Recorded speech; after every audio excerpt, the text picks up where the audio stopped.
Hi, so I have a disagreement with your guys' take in Ukraine. As I understand it, your position is that, it's really expensive, we shouldn't be sending all this money, and it's also none of our business, right?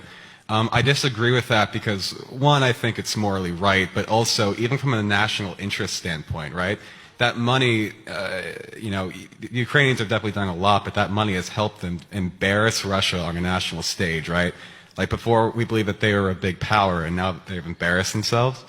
And also, I think that Western solidarity is really important, right? I mean, like, especially with China eyeing Taiwan, we need to show them internationally that we're a solidified force. They can't just go and take it.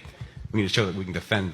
So we're spending trillions of dollars to embarrass Russia? That's like a little bit of embarrassment? Is that what we're trying to do? You think that we should be recycling millions of dollars and having millions of dollars disappear into thin air so that we can say, ooh, look, Vladimir Putin is embarrassed. And if by embarrassed you mean shaking hands with Xi Jinping, talking about how things are going to change and that the next 100 years are not going to look like the last 100 years, then you are not paying attention to what is going on. We have just pushed Vladimir Putin into the arms of China, right?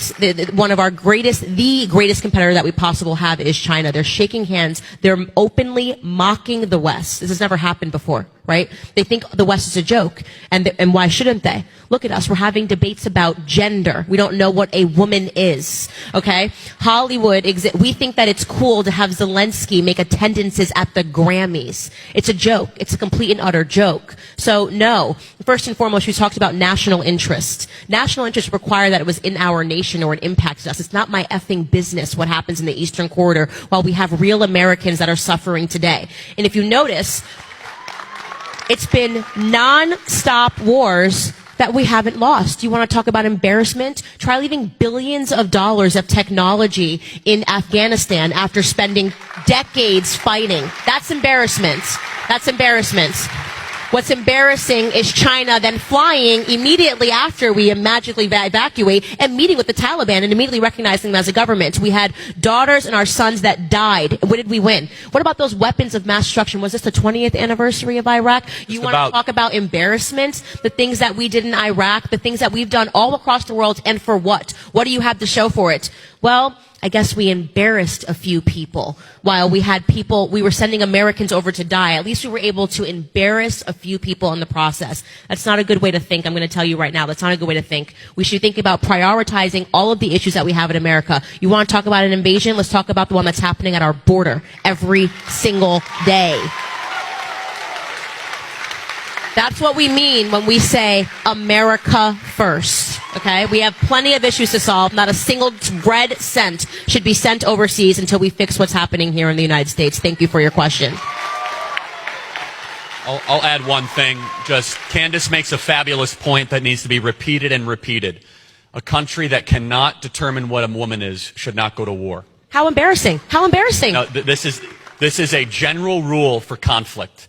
If you have a domestic crisis where you are not able to agree on basic truths, you are not a nation ready to go forward. China's writing articles, their newspapers, they're literally writing articles mocking America about how we don't know what bathroom to go into, right? About how we sent the full force of the military to shoot down a Hobby Lobby balloon.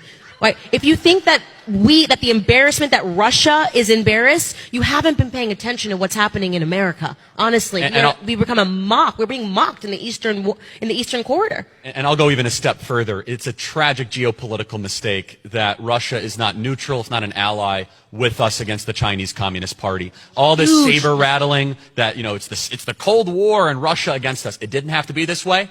Donald Trump Cold War hangover. It's Cold War hangover. Donald Trump had it in the right position. The Chinese Communist Party is the great threat against the West and American liberty, and now they have a gas station. The Chinese Communist Party now has more oil reserves than they know what to do with in a great super alliance that we helped create. Please study the pipelines. Really understand. This is not about scoring points. This is not about running an article in CNN and Washington Post saying, "Oh, look, we embarrassed." You need to study the map of the pipelines and understand exactly what he is talking about when he is saying the threat of an alliance between Russia and China. They don't care about some points on the board saying, "Oh, look, it's so serious. We are in such a severe state right now." When I say this managed social decline, managed political decline, we are no longer being taken seriously on the world stage. When I watched, I think it was Russia Today, a clip that my executive producers pulled of them openly laughing and mocking the American military, unfathomable even 4 years ago when Trump was in office. Unfathomable. They're openly mocking us. They don't take the West seriously because why should we be taken seriously? We're arguing over bathroom signs over here.